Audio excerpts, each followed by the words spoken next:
Bonjour à toutes et à tous, Brigitte Zenadi, je suis la présidente de l'Association pour la prévention de l'innumérisme API, association API.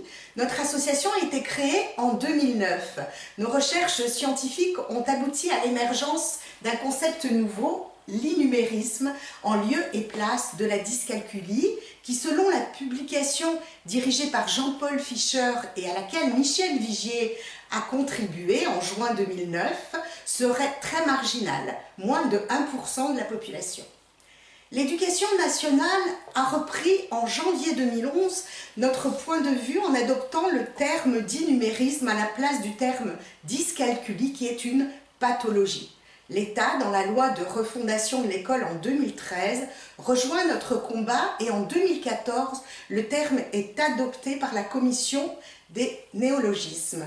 Par contre, l'innumérisme, qui est le pendant de l'illettrisme pour les mathématiques, touche une part croissante de la population alors que l'illettrisme a tendance à se réduire. Ce phénomène place la France dans les derniers rangs européens selon les enquêtes internationales. Tout reste donc à faire. Notre combat est crucial, d'autant plus que nous montrons qu'il existe un lien dans les pays développés entre le taux d'innumérisme et le dynamisme économique mesuré par le chômage. C'est le combat que nous menons. Rejoignez-nous. Comme vient de nous le rappeler Brigitte, eh bien, vous voyez que la France est au dernier rang en mathématiques pour la classe de CM1, au dernier rang de tous les pays de l'Union européenne.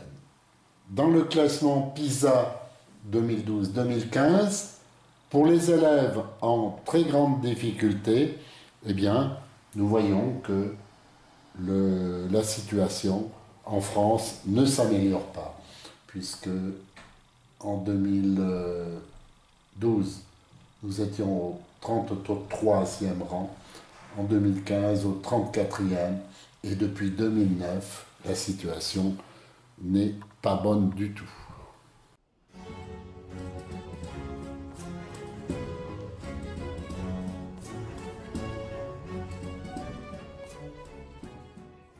Pour tout savoir sur nos actions, notamment l'organisation d'un concours national de calcul mental, rejoignez-nous sur innumérisme.fr et pour tout ce qui concerne les bouliers sur édition-abacus.com.